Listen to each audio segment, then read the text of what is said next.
Buenas noches, queridos amigos. Muy buenas noches. Miren, hemos tenido que sistemar un poco este lugar con iluminación, con todo, para que se vea más nítido y para que tenga, ¿cómo se puede decir? Más calidad, ¿no? Más calidad del video, con mayor iluminación. Bueno, queremos agradecerles a ustedes porque están conectándose con nosotros. Vamos a comenzar un estudio más. Estamos llegando ya al fin de todos los estudios de esta primera parte, porque el estudio de la fe de Jesús tiene 25 lecciones. Después tendremos otras lecciones de refuerzo que también son importantes y que vamos a estudiarlos aquí mismo, ¿no? Vamos a seguir analizándolos. Y el tercer estudio, en la tercera ya viene el discipulado. En cambio ya viene, es un curso para enseñarles a ustedes a enseñar, ¿ya? Es decir, cuáles van a ser los recursos, las herramientas que van a ustedes a tener con el propósito de poder compartir lo que han aprendido, ¿ya? Muy bien. Por ejemplo, si tú tienes el don de ser un predicador, ya es el momento de prepararte temas para que comiences a predicar en la iglesia, ¿ya? A predicar así ya en el púlpito, todo eso. O sea, sería bueno, ¿no? Sí. Pero vamos poco a poco, o sea, eso es claro. Eso es algo bonito, pero para las personas que les gusta predicar la palabra de Dios. Bien, entonces vamos a comenzar a ver un saludo de ustedes para nuestros amigos. Buenas noches, bienvenidos a esta nueva transmisión. Hoy vamos a ver el capítulo número 22, el don de profecía en la iglesia verdadera. Luis Príncipe, Luis Zapata y Carolina Príncipe. Así es, ¿no? Sí. Carolina Príncipe. Muy bien, entonces vamos a comenzar el estudio. Antes vamos a hacer una oración, ¿sí? Bueno, oremos, inclinemos el rostro para orar. Bendito Señor, muchas gracias te damos porque nos has permitido llegar hasta estas horas de la noche con bendiciones. Queremos en este momento, Señor, que nos sigas bendiciendo con tu presencia en este lugar cuando estaremos abriendo tu palabra y estudiando un tema maravilloso como es el don profético en la iglesia verdadera. Queremos que tú, Señor, nos des la sabiduría, que nos direcciones y que nos des la capacidad para entender este mensaje. Lo pedimos en el nombre de Jesús. Amén y amén. Bien, muchísimas gracias a quienes están conectándose ya en esta hermosa noche. Vamos a comenzar este estudio, ¿sí? Decimos que tienen comentarios, ahí la persona que quiera comentar puede hacerlo. Vamos a comenzar la lección, la fe de Jesús. Ahora vamos a ver acerca de lo que la Biblia nos enseña con relación al don profético. Al don profético. Miren, ahí tenemos, ¿no? Lo que la Biblia nos enseña acerca del don profético. Ustedes ven una bestia con varias cabezas. ¿Qué es eso? Eso habla en el Apocalipsis. Sí, en el Apocalipsis. ¿Ya? En el Apocalipsis habla de algunas bestias, son 4 bestias, las 4 bestias del Apocalipsis. Y cada bestia tiene sus propias características. ¿Y qué significado tiene cada elemento de cada una de estas bestias? Entonces, todo eso vamos a estudiar posteriormente. No vamos a ver en las 25 lecciones. No vamos a ver en las 25 lecciones. Eso ya vamos a ahondar después de que terminemos la fe de Jesús. Hoy solamente vamos a ver el don profético, ¿no? Y vamos a ver también una profecía, ¿ya? La profecía de los 1300 años o 1300 días proféticos. Eso vamos a ver en una lección posterior. Bueno, yo les decía que ustedes necesitaban estudiar las primeras lecciones para tener ya una base para llegar al conocimiento más profundo como es el don profético y las profecías. O sea, ahorita ya estamos entrando al estudio de profecías, ¿no? Muy bien. Bueno, un saludo para Silvia Erika Ticona Talaverano desde el Perú. Nos está viendo Silvia, es cuñada de mi hija Karen. Paisana. Mire, su paisanita. Aquí está Carolina. Carolina es del Perú. Usted ya le va a ver, le voy a hacer que saluden entre paisanitas. Salúdele a Silvia Erika Ticona. Hola Silvia Erika. ¿Usted es del Perú? ¿De qué parte es? Yo soy de Perú, del norte chico, soy de Guaral. Como tú estás en Lima, tú debes saber de qué es hora, 45 minutos o 2 horas y hay mucho tráfico. Entonces estamos cerquitas por ahí. Muy bien, miren, ¿cómo es Dios, no? cómo Dios nos enlaza, nos une. Sí. Correcto, para poder dialogar. Entonces, un saludo Saludos. a Perú, ¿no? Muchos saludos está diciendo, ¿ah? Muchos saludos, te está saludando, ¿ya?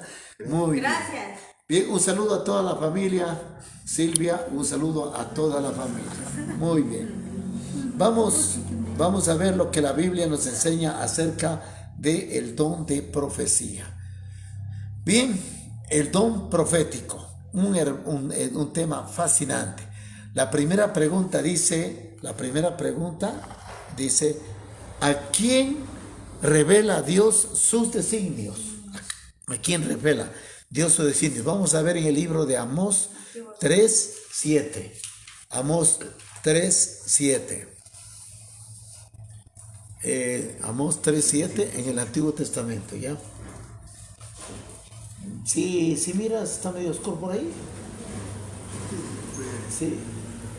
Bueno, Amós 3:7.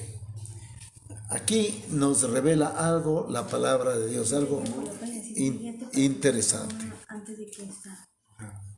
Sí, tienes razón. Muy bien, vamos, leamos por favor. Yo los sacaré del lugar donde los vendieron. No, es. Amós 3, capítulo 3, versículo 7. Ya fui. Lea Carolina, lea. Ya. ¿Qué dice? Nada hace Dios, el Señor, sin revelar su secreto a sus siervos, los profetas. Mire, desde la creación del universo, después de la caída de Adán y Eva, cuando comenzó el ser humano a peregrinar en este mundo, pero ya en un mundo pecaminoso, dice que jamás Dios ha hecho alguna cosa sin que comunique previamente a sus siervos los profetas. Quiere decir que nosotros, como seres humanos, estamos bien informados. Dios siempre ha permitido que a través de los profetas nosotros estemos informados sobre todas las cosas que son importantes para nuestra salvación. Y eso lo ha hecho, antes lo hacía a través de sueños, a través de visiones a sus profetas, pero después los profetas escribieron la Biblia, ¿para qué? Para que nosotros a través de la palabra de Dios conozcamos todo. Lo que estamos conociendo, lo que ustedes han estudiado en todas las lecciones. Es una revelación, esa es la revelación de la palabra de Dios. Dios nos ha revelado tantas cosas. Por eso dice, no habrá nada que Jehová el Señor haga sin revelar su secreto a sus siervos, los profetas. Muy bien, ¿a quién revela Dios sus designios? A sus profetas. Muy bien, vamos a comenzar por ahí. Entonces, la persona que recibe la revelación directamente del cielo, directamente de Dios, es el profeta. Ahora, ¿hay profetas hombres y hay profetas mujeres? ¿Qué dicen ustedes? ¿O solo profetas hombres? ¿Ah? Sí hay. Bueno, vamos a ver cómo se comunica Dios con el profeta primeramente. Vamos a ver eso, ¿no? ¿Cómo se comunica Dios con el profeta? ¿Ya? Eso se encuentra en Números capítulo 12, versículo 6. Números, sí, Génesis, Éxodo, Levíticos, Números, el cuarto libro del Antiguo Testamento. Números 12, 6. Capítulo 12, versículo 6. Vamos a leer este versículo, ¿no? ¿Cómo se comunica Dios con el profeta?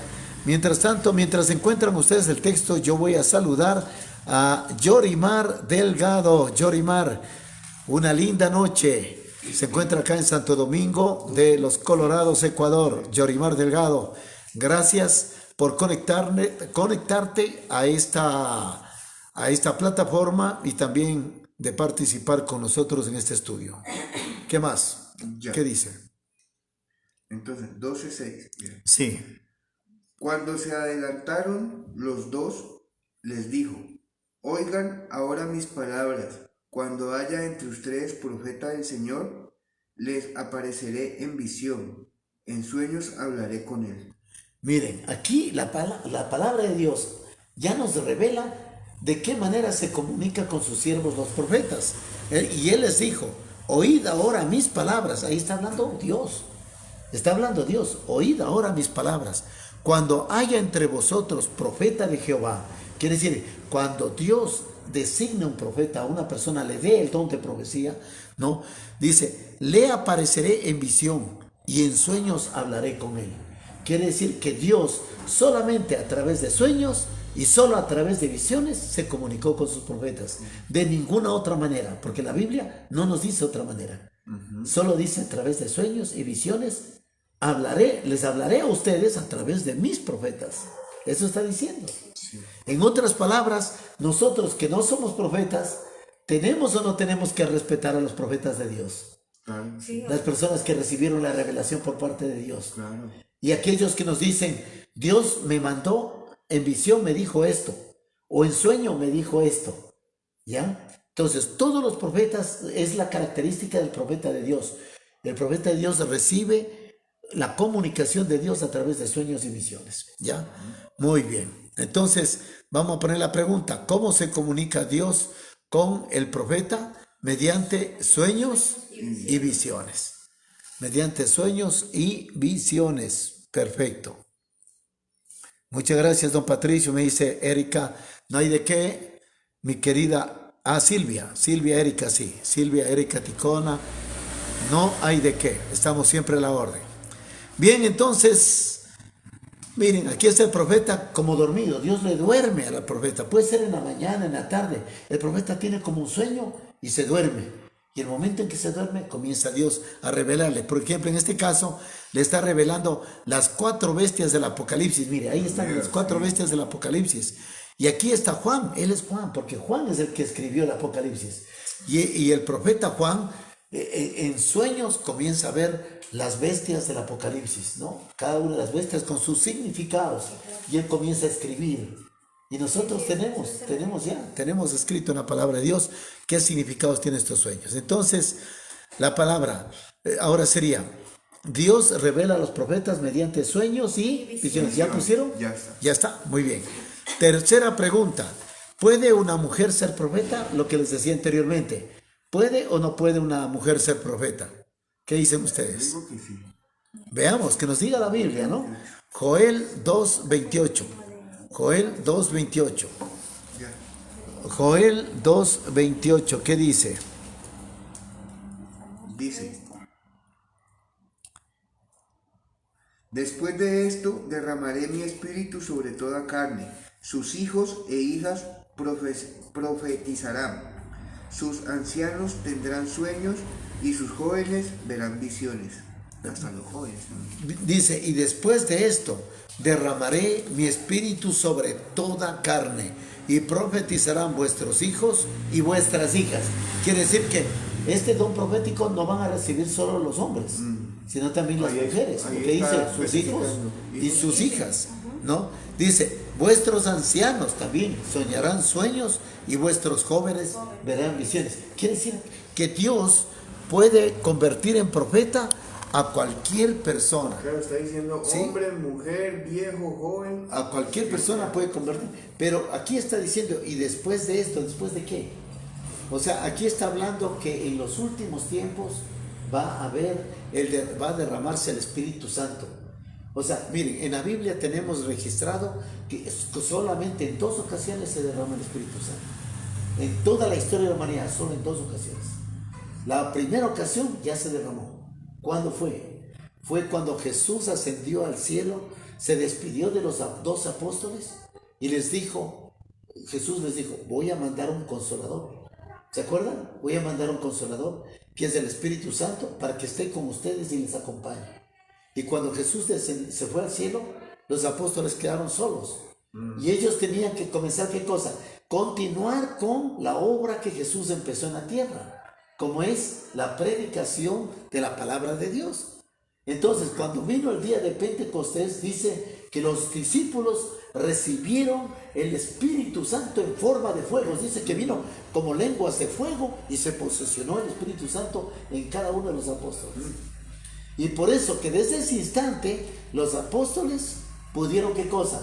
Pudieron curar enfermos, pudieron sanar, pudieron hacer milagros. Y predicaban y tuvieron el don de lenguas. Yo no sabía que ellos habían podido sanar. Claro, ellos sanaron. Los apóstoles. Claro, los apóstoles comenzaron, igual que Jesús, a hacer milagros. Y ya vamos a ver. Mire, por ejemplo, cuando el apóstol Pedro, y los apóstoles estaban saliendo del tabernáculo y vieron ahí a un ciego, y el ciego les pidió una moneda. ¿Y qué le dijo Pedro? Dice la Biblia ahí. Pedro cogió y le dijo, no tengo oro ni plata, pero lo que tengo te doy. Le cogió sus ojos y dijo, en el nombre de Jesús, recobra tu vista. Y recobró la vista. Ya. Mira, otra cosa, dice la gente, en la Biblia dice que la gente corría y apenas pisaban la sombra de Pedro o de los apóstoles, se curaban. Solo pisando la sombra de ellos se curaban. Entonces, ¿por qué? Porque ellos tuvieron la unción del Espíritu Santo. Miren qué importante que es tener la unción del Espíritu Santo. Que es. Ahora, esa es la primera lluvia del Espíritu Santo. La primera lluvia del Espíritu Santo. Porque habla de la lluvia temprana y de la lluvia tardía. Es la primera lluvia del Espíritu Santo. Pero va a haber una segunda lluvia del Espíritu Santo. ¿Cuándo? Esto va a ser en los tiempos finales. Poco antes de que la puerta de la gracia se cierre. Porque ahorita todavía está abierto.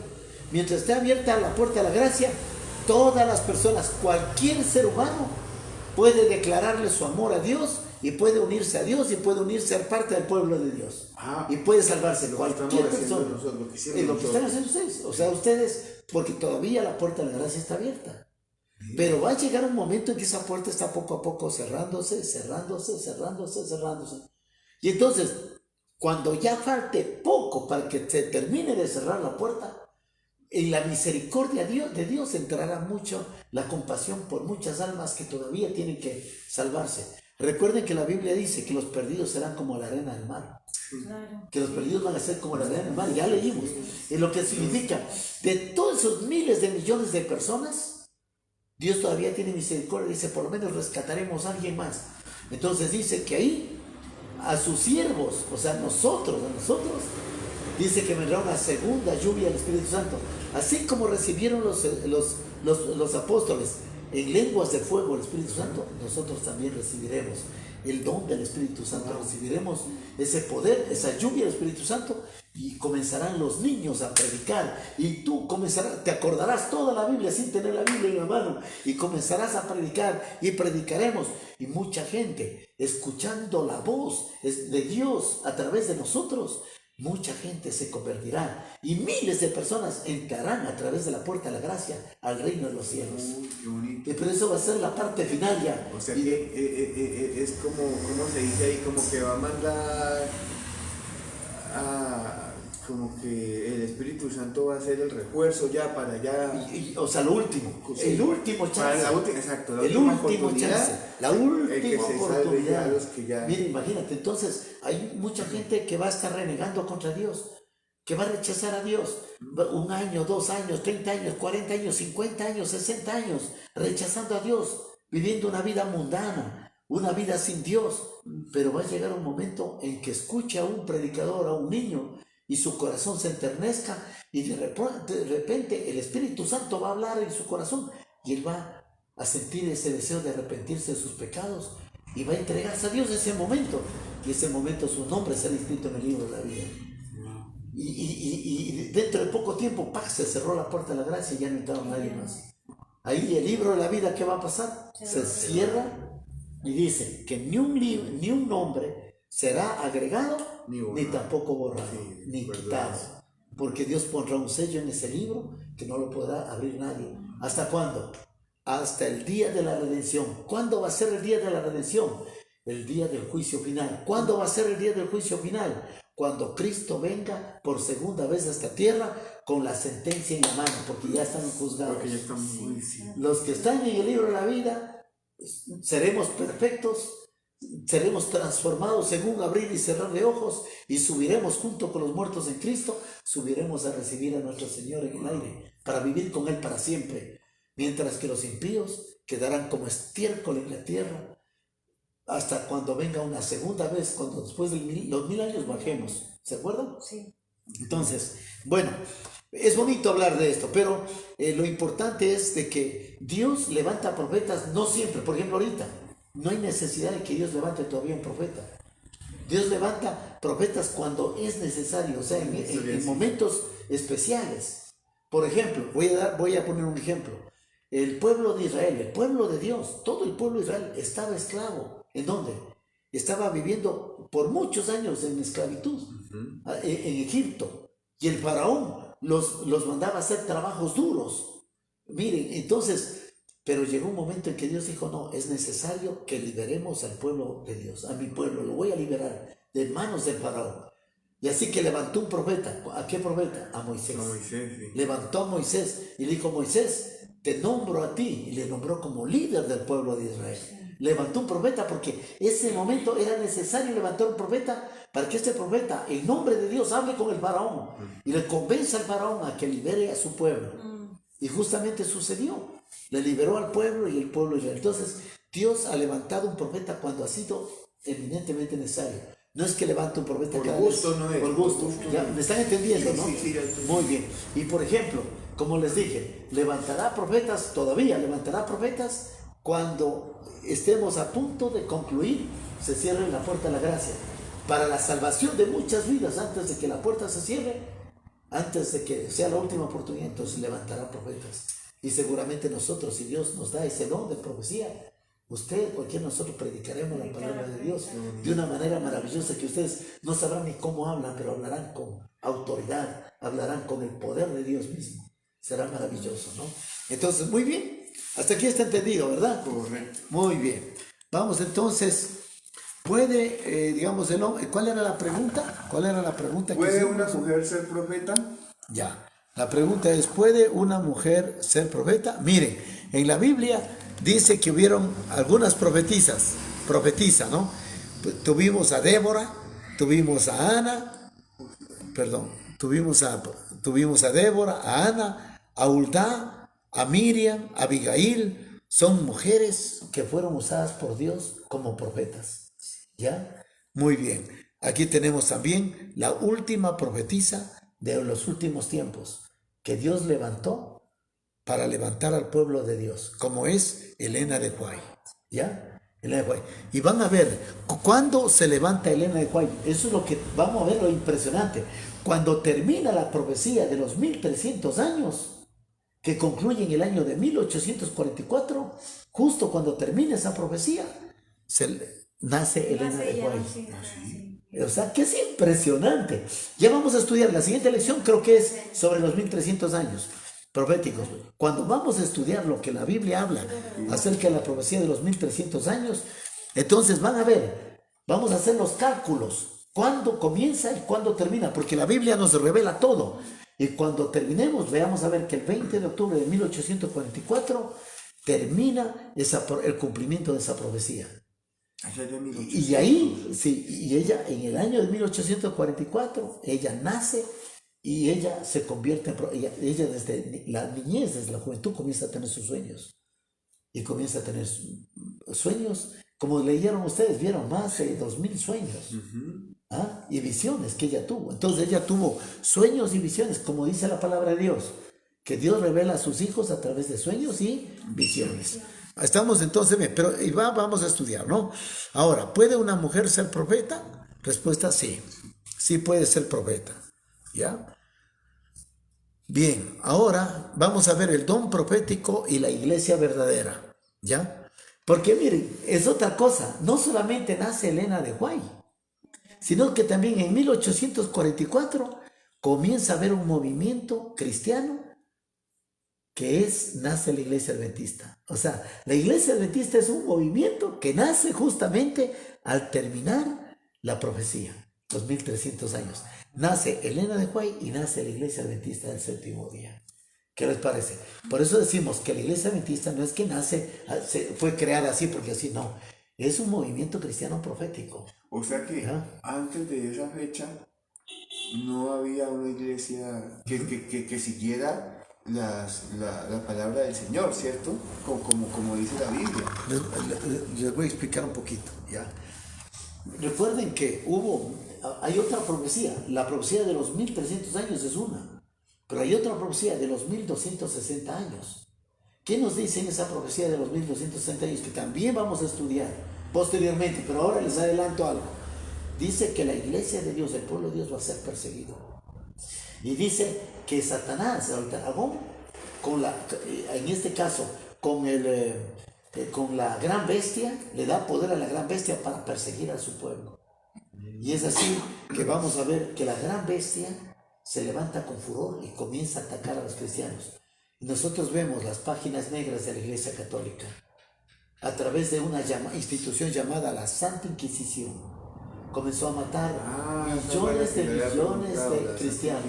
Todo eso está dicho en la Biblia, ya está hablado. En los 1260 años persiguió la Iglesia Católica a los cristianos y los mató a través de algunas torturas, a través de algunos instrumentos de torturas que todavía existen en Roma, en el Museo Romano, en Roma, en la sede papal. Hay un museo que ellos han querido destruir, pero que el mundo no le ha permitido, porque ha declarado ese museo como patrimonio de la humanidad, y algo que es declarado como patrimonio de la humanidad no pueden tocarlo.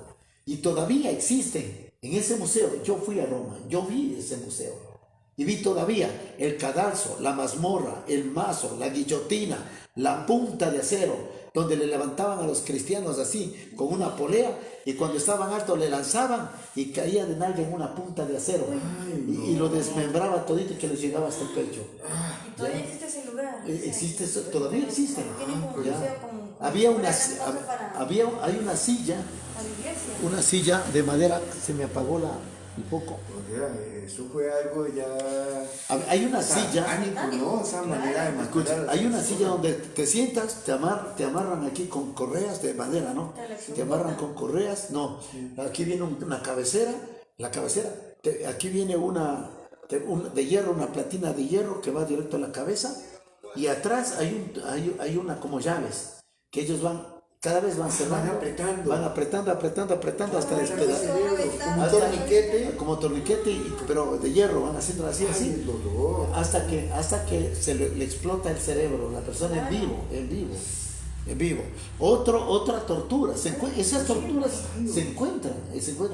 Otras torturas cogían 4 caballos, le amarraban en los brazos y en las piernas, y los 4 caballos iban poco a poco alzándose hasta que lo iban desmembrando. Un brazo, otro brazo, un pie, otro pie. Y lo dejaban a la persona. Miren, qué tremendos sacrificios que tuvieron que pasar los cristianos en esa época, que fueron acusados de herejes. ¿Ya? Había otra en donde a la persona le ponían así mismo una silla, ¿no? Y que a medida que la silla iba pasando el tiempo, iba paulatinamente dándose la vuelta una esta, y iban saliendo clavos por la espalda y clavos en el asiento. Él no podía moverse. Y los clavos iban entrando en el cuerpo hasta desangrarlo y matarlo. O sea que era más piadoso antes cuando colgaban a la gente nomás. Era preferible que el cojan, lo maten, que sea en una hoguera, lo quemen. Pero esta muerte hasta que la persona renuncie a su fe. Era buscando eso. Correcto. Y que dijera que adoraba. Sí, que le adoraban el domingo, porque el asunto era adorar el domingo. Claro. Ya. No. Entonces, porque ellos perseguían a quienes adoraban el sábado. O sea que ellos querían que la gente lo siguiera a la fuerza. Bueno, entonces, ustedes pueden entrar en internet y averiguar sobre la Santa Inquisición, los muertos, todo. Las épocas, habla de todo. Entonces, aquí dice que prácticamente los cristianos como que se extinguieron, y solamente el clero, la Iglesia Católica, comenzó a dominar 100 años después de Cristo, y dominó, y solamente todos eran católicos, no había protestantes, solo católicos. Pero llegó una época en donde Dios levantó a un hombre dentro de la Iglesia Católica llamado Martín Lutero, porque él era fray, era sacerdote, y él comenzó a leer la Escritura, y se dio cuenta que estaban equivocados, que había muchas cosas que estaban haciendo, había cosas que no estaban en la Biblia, y todo eso. Entonces este sacerdote en secreto, privadamente, comienza a traducir toda la Biblia, ¿ya? En alemán, y comienza, clandestinamente a educar al pueblo, y comienza a predicar, hasta que cuando la gente comienza a darse cuenta y comienza a salir de la Iglesia Católica, pero masivamente, porque se sintieron engañados, se sintieron defraudados. Entonces ahí nace el protestantismo. A la Iglesia Católica le llamaron protestantes. ¿Por qué? porque se salieron de la iglesia madre. Claro. Ya, entonces, ya están todos los protestantes, millones de personas que salen de la iglesia católica, pero ahí no había religiones, ahí no había bautistas, no había nada. Se llamaban el movimiento luterano. Se llamaban luterano porque era Martín Lutero el que les preparó, pero era Dios el que hizo todo eso, ¿no? Sale de la iglesia católica y ahí. Y es ahí justamente en ese movimiento luterano, ya había los anglicanos, habían, digamos, algunas religiones que estaban predicando, y ahí nace Miller, es un movimiento millerista, y del movimiento millerista comienza a estudiar, él comienza a estudiar los 1300, la profecía de los 1300 años, y va y dice, estudia, saca los, de acuerdo a la Biblia, saca los, qué año comienza y qué año termina los 1300 años proféticos, y coincide que termina en 1844. Y él dice, el 20 de octubre de 1844, pero él se equivoca en la interpretación de la profecía. Y justamente esa equivocación también se encuentra escrita en la Biblia. También dice, en Apocalipsis 10, habla del gran chasco, de la gran equivocación que iba a haber en ese entonces. Mire, o sea que cuando uno estudia la profecía se da cuenta que la Biblia es maravillosa. Ya lo sabía todo. Nos relata todo, nos relata todos los acontecimientos. Y en ese año de 1844 nace la iglesia adventista y nace también, o sea, del gran chasco, hubo el gran chasco, ¿y qué pasa? Se dividen todos los luteranos, se dividen y ahí nacen varias religiones. Ahí comienzan a ser varias religiones protestantes, ¿ya? Y de ahí también nace la iglesia adventista, ¿ya? Entonces, bueno, les he hecho un recuento más o menos cómo es, pero eso vamos a ver más profundamente y con la Biblia en la mano vamos a ver más adelante. Ahora les he dado un recuento así nomás, pero el don profético y la iglesia verdadera. Tuvo profetas la iglesia primitiva. Vamos a empezar por la iglesia primitiva, ¿no? La iglesia primitiva. Tuvo profetas la iglesia primitiva. Vamos a ver en 1 Corintios 12, 28. ¿Qué dice?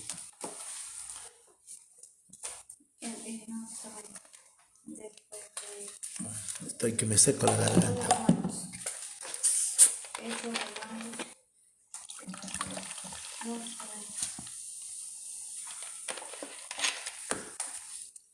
¿Qué dice ahí? 1 Corintios 12, 28. 1 Corintios 12, ¿ya lo consiguieron? Vamos a leerlo, por favor, ¿ya? Dice, ¿Qué dice? dice, así lo puso Dios en la iglesia, primero apóstoles, segundo profetas, tercero maestros, después los que hacen milagros, después dones de sanidad, los que ayudan, los que administran, los que tienen don de lenguas.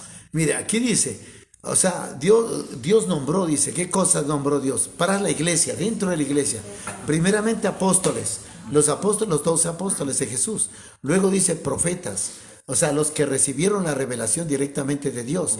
Tercero, maestros. Luego los que hacen milagros. Después los que sanan. Después los que ayudan. Los que administran la iglesia y los que tienen el don de lenguas. ¿Ya? Entonces, pero ahora nos conviene, dice, ¿tuvo profetas la iglesia primitiva? Sí, sí tuvo, porque ahí nos dice, mire, ¿tuvo profetas la iglesia primitiva? Claro que sí. ¿Tuvo apóstoles? Pónganle ahí, sí. Pongan ahí, sí, sí tuvo profetas la iglesia primitiva.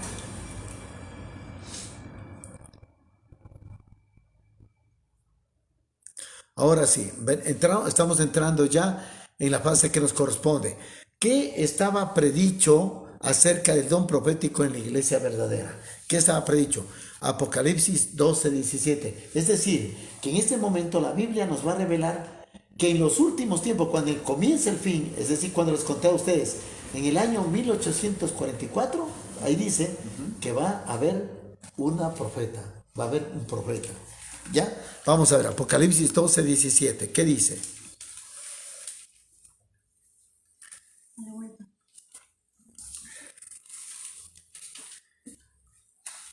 Dice, entonces el dragón se airó contra la mujer y fue a combatir al resto de sus hijos, los que guardan los mandamientos de Dios y tienen el testimonio de Jesús. Bien, dice, Entonces el dragón, Satanás, se enfureció contra la mujer. La mujer es la iglesia. Recuerden que en Apocalipsis hay dos mujeres. Una iglesia falsa y la iglesia verdadera. Dice la mujer pura es la iglesia de Dios. Pero la mujer, la gran ramera, en cambio esa mujer es la iglesia falsa. ¿Ya? La que arrastra a muchas iglesias, a muchas rameras a la perdición. Entonces dice que el dragón se enfureció contra la iglesia, Satanás se enfureció contra la iglesia y se fue a hacer guerra contra el resto de sus descendientes. Está hablando aquí de los tiempos finales. Nosotros ahorita somos descendientes de la iglesia primitiva. ¿Ya? Contra los cuales, ahora da las características, los cuales obedecen los mandamientos de Dios. ¿Nosotros obedecemos los mandamientos de Dios o no? ¿Sí? Claro, sí, muy bien. Tenemos que hacer. O sea, si nosotros guardamos el cuarto mandamiento el sábado, significa que estamos observando los mandamientos de Dios. La iglesia que guarda el domingo no está observando el mandamiento de Dios, porque es el cuarto mandamiento. Entonces, por eso Dios dice, aquí ya está dándonos las características de la iglesia verdadera. Los que guardan los mandamientos de Dios, pero también nos da otro detalle. Y dice, y se mantienen fieles al testimonio de Jesús. En otra palabra, los que tienen el testimonio de Jesús. Dice en tu Biblia, ¿no? Los que tienen el testimonio de Jesús. Hasta ahí vamos a ver ahora otra declaración. Y entonces, aquí vamos a hacer como este libro es simbólico, como la traducción. Entonces, Satanás, se enfureció contra la iglesia y se fue a hacer guerra contra los cristianos de los últimos tiempos, los cuales obedecen los mandamientos de Dios y se mantienen fieles al testimonio de Jesús. O sea, tienen el testimonio de Jesús. Eso quiere decir, ¿no? Vamos a ver ahora en Apocalipsis 12:17. Dice, decíamos ahí, que Satanás se enfureció contra la iglesia, fue a hacer guerra contra los cristianos de los últimos tiempos, que somos nosotros, los que guardamos los mandamientos de Dios y tenemos el testimonio de Jesús. O sea, hay dos características del verdadero pueblo de Dios. ¿Cuáles son esas dos características? Los mandamientos de Dios y el testimonio de Jesús. Entonces, miren, la iglesia que no tenga estas características no es una iglesia verdadera, porque estamos hablando de la iglesia de los últimos tiempos. Es decir, de nuestros tiempos, que ya Jesús ya va a venir. Ya. Ahora, aquí hay en Apocalipsis 19:10, porque nos decía que guardan los mandamientos de Dios y tienen el testimonio de Jesús, ¿verdad? Ahora, ¿qué es el testimonio de Jesús? Aquí nos dice la Biblia, en Apocalipsis 19:10, ¿qué es el testimonio de Jesús? ¿Qué dice ahí? Me postré a sus pies para adorarlo, pero él me dijo, no, cuidado, soy un siervo como tú y como tus hermanos que se mantienen fieles al testimonio de Jesús. Adora solo a Dios, el testimonio de Jesús es el espíritu de profecía. Aquí está revelado. O sea, dice que nosotros como cristianos, la iglesia verdadera, la iglesia de los últimos tiempos, porque dice la descendencia de la iglesia primitiva que somos nosotros, dice que tienen que tener dos características. Guardan o obedecen los 10 mandamientos. Segundo, tienen el testimonio de Jesús. Y aquí dice, el testimonio de Jesús es ¿qué cosa? El espíritu de profecía. En otras palabras, la iglesia verdadera obedece los mandamientos de Dios y tiene el espíritu de profecía. ¿Ya? Entonces, quiere decir que el espíritu de profecía quiere decir que la iglesia que va a mantenerse hasta el fin, hasta que Cristo venga, debe guardar los mandamientos de Dios y debe tener el don de profecía. Debe tener el don profético. Eso está diciendo. ¿Están entendiendo, no es cierto? Dos características básicas del verdadero pueblo de Dios. Bien, el don profético y la iglesia remanente. Aquí dice que Dios dará instrucciones proféticas a los cristianos de los últimos tiempos. ¿Qué es el espíritu de profecía? ¿Qué es el espíritu de profecía? Que Dios dará instrucciones proféticas a los cristianos de los últimos tiempos. Quiso decir que en los últimos tiempos, como se acuerdan que nosotros recién nacimos, salimos de la iglesia católica, y de pronto en 1844 estábamos desorientados, y Dios ¿qué dijo? Dios dio instrucciones a través de una profeta para que comienza a nacer el grupo de la iglesia verdadera, que es la iglesia adventista, que nació justamente en ese año. ¿Ya? O sea, en ese año nace la iglesia adventista y nace también Elena de White. O sea, levanta una profeta para que ella guíe al pueblo Exacto. en los tiempos finales. Todo lo hizo. Exactamente como está diciendo la palabra de Dios. Miren que por eso que digo, nosotros tenemos Como la coincidir dicha, con la, tenemos o sea, el- no puede decir lo que es casualidad. Porque, No, pues, no. o sea, ya No, dice no. acá y sucede allí. no es como ahorita voy a inventar y no hago una iglesia normal en esta época, ¿no? Claro. Fue Ya una estaba iglesia- escrito. estaba escrito, ¿no? Y a medida que vamos a estudiar, porque este estudio es profundo, vamos a seguir estudiando, ustedes van a quedar más sorprendidos todavía, ¿no? Muy bien. ¿Qué estaba predicho acerca del don profético en la iglesia verdadera? Que la iglesia tendrá una profeta. Estuvo ya dicho, ¿no? Que la iglesia tendrá una profeta. Un profeta o una, en este caso, una profetisa. Esta es la respuesta, ¿no? Respuesta. ¿Qué estaba predicho acerca del don profético en la iglesia verdadera? Respuesta. Que la iglesia, o sea, verdadera, va a tener el don de profecía o va a tener un profeta. Ya. ¿Ya? Muy bien. Miren, la Biblia es clara, ¿no? En Apocalipsis 12:17 dice que la mujer es atacada por Satanás. ¿Y quiénes son los que son atacados por Satanás? Los cristianos de los últimos tiempos, o sea, los que estamos que en los ya últimos estamos, tiempos. ya- Claro. ¿Y quiénes son ellos? Los que tienen dos características. Obedecen la ley de Dios, los mandamientos de la ley de Dios, y tienen el espíritu de profecía. ¿Qué significa tener espíritu de profecía? Que Dios va a levantar, justo cuando levante ese pueblo, levanta también una profeta, como exactamente sucedió con la iglesia adventista.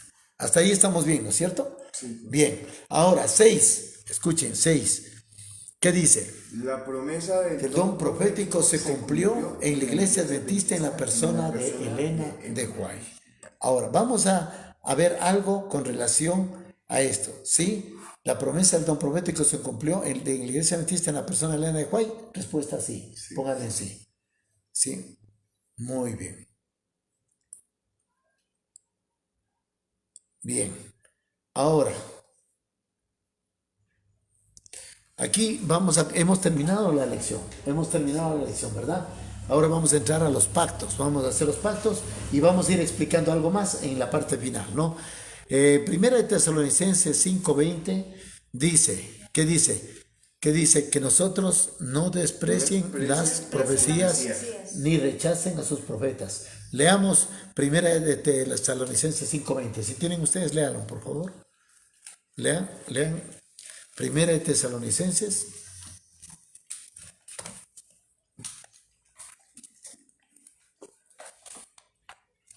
Primera de Tesalonicenses 5:20. Primera, está acá. Eso sí, por ahí está. ¿Cuánto es? Tesalonicenses, aquí está. Primera 5:20. Hoy tu mujer te está ganando, ¿no? ¿Ah?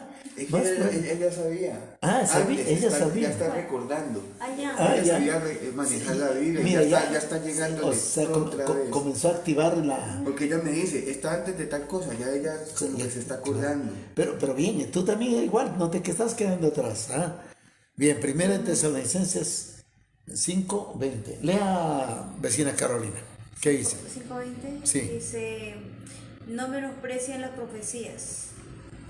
Eso dice, Ya. no menosprecien las profecías. Entonces, les digo a ustedes, van a hacer un pacto con Dios en este momento.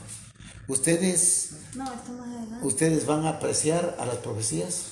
Sí, claro. ¿Ah? Sí, porque ¿Van a eso aprovechar? vienen de Dios. Vienen de Dios. Eso será una falta de respeto. Muy bien, perfecto. Pero verán, después nos hablan también de los falsos profetas. Recuerden que nos hablan sí. de los falsos profetas Eso, también. más adelante, en el segundo. Eso. Aquí Eso está. es lo que- Sí, primera, 3, 5, aquí. 20, No menosprecies las profecías, ¿verdad? Entonces ustedes dicen, van a apreciar las profecías, ¿verdad? Muy bien. Bien, ahora vamos a leer 1 Pedro 1:19. Vamos a hacerlo acá, ¿ya? ¿Qué dice? Esto ha venido a confirmarnos la palabra de los profetas, a la cual ustedes hacen bien en prestar atención como a una lámpara que brilla en un lugar oscuro hasta que despunte el día y salga el lucero de la mañana en sus corazones. Mire qué lindo este versículo. O sea, la Biblia nos habla todo, nos prepara todo. Dice, esto ha venido a confirmarnos la palabra de los profetas. O sea, la palabra de los profetas dice, a la cual ustedes hacen bien en prestar atención. Es decir, cuando uno sabe que es una profeta de Dios, no es un falso profeta, sino es un profeta de Dios, porque el profeta de Dios tiene algunas características que la Biblia pone para diferenciar cuál es el falso profeta. Sí, porque puede llegar cualquiera y decir, eso, perfecto. Para ganar gente. Perfecto, entonces, Elena de White cumplirá con esos requisitos. Ya vamos a ver, todo se debe ver, correcto.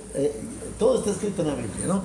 Entonces dice, a la cual ustedes hacen bien en prestar atención como a una lámpara que brille en un lugar oscuro, hasta que despunte el día y salga el lucero de la mañana en sus corazones. En otras palabras, hasta que nosotros estamos viviendo en un mundo de oscuridad. La persona que no conoce esto vive en la oscuridad porque no conoce nada de esto.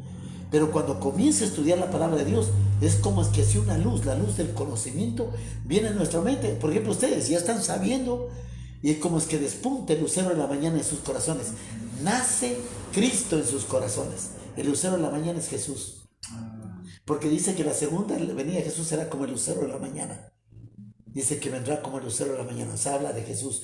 Cuando dice que Jesús nacerá en nuestros corazones como el lucero de la mañana, es cuando nosotros entendamos lo que dicen los profetas. Debemos prestar atención a lo que dicen los profetas. Ya, no debemos menospreciar. Ahora, el segundo pacto es estar atento a las profecías que dicen ustedes. ¿Van a estar atentos a las profecías? Claro que sí. Muy bien. Segunda de Crónicas 20:20. ¿Qué dice? Al día siguiente madrugaron y fueron al desierto de Tecoa. Mientras avanzaban, Josafat se detuvo y dijo: habitantes de Judá y de Jerusalén, escúchenme, confíen en el Señor y serán librados, confíen en sus profetas y tendrán éxito. Miren, aquí dice, al día siguiente madrugaron y fueron al desierto de Tecoa. Mientras avanzaban, Josafat se detuvo y dijo, habitantes de Judá, o sea, el pueblo de Judá, el pueblo de Dios, y de Jerusalén, escuchadme, confíen en el Señor y serán librados, confíen en sus profetas y tendrán éxito. Nos está diciendo que nosotros debemos creer y confiar también en los profetas. Esto nos está diciendo la Biblia. Debemos confiar en los profetas. ¿Ustedes van a creer en los profetas de Dios? Sí. ¿Y tener confianza en los profetas de Dios? Muy bien. Entonces, perfecto. Hemos concluido mi resolución. ¿Qué dice? Acepto el maravilloso don de profecía otorgado por Dios a su iglesia. ¿Lo aceptan? Claro, sí, sí. Muy bien, perfecto. Entonces, si así lo hacen, hemos concluido esta lección, ¿no? Hemos concluido esta lección. Miren, ¿qué les parece? O sea, este estudio no queda aquí. O sea, más adelante tenemos que profundizar más. Vamos a ver las características del verdadero pueblo de Dios. ¿Sí? No, las características del verdadero profeta. Claro, del verdadero profeta. Vamos a ver el profeta verdadero y el profeta que no es verdadero. ¿Cuáles son las características? ¿Ya? Por ejemplo, les voy a adelantar algo, ¿no? El profeta de Dios no se vanagloria de las visiones. ¿No ve que la palabra profetizar quiere decir cosas que van a suceder, cosas que no han sucedido y que van a suceder en el futuro? Eso es una profecía, ¿ya? ¿Qué es una profecía? Son cosas que van a suceder en el futuro y que todavía no han sucedido. No es una medium, no es una bruja, una hechicera que te dice, mañana va a ocurrir esto, como hay alguna. No. Esas están adivinando. El profeta dice ciertamente lo que va a ocurrir porque Dios le reveló. Y exactamente eso está escrito en la Biblia y eso sucede. ¿Ya?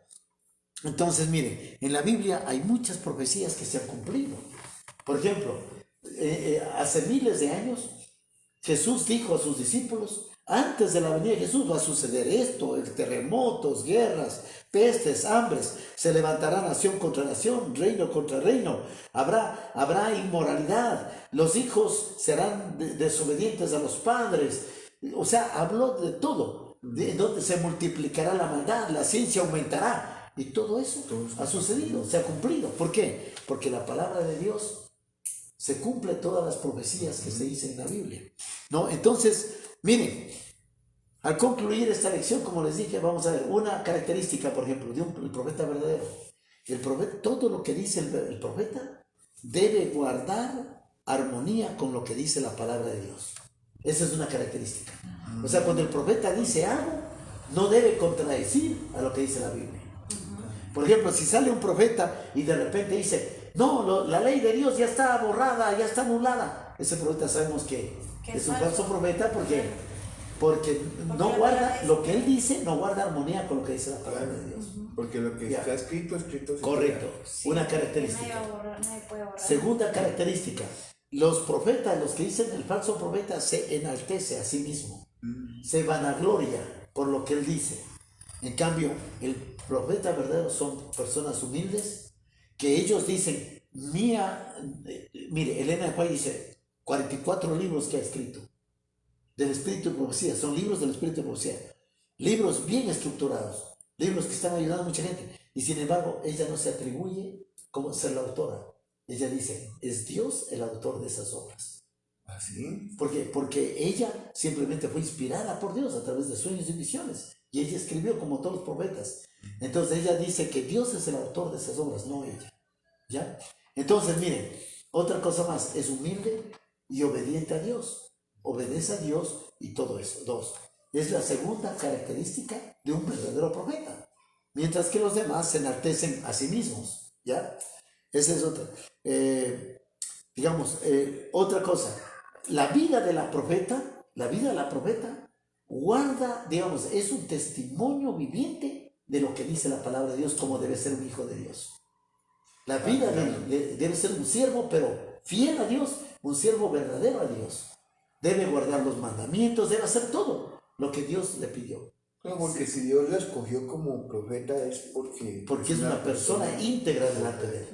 Una persona para íntegra para ganarse ese privilegio. Entonces, una persona que dice ser profeta, el falso profeta, su testimonio va a ser deplorable. Hay mucha gente que va a ver y decir, mire, se pelea con las mujeres, así, asado, va a tener muchos cabos sueltos que la gente lo va a poder juzgar.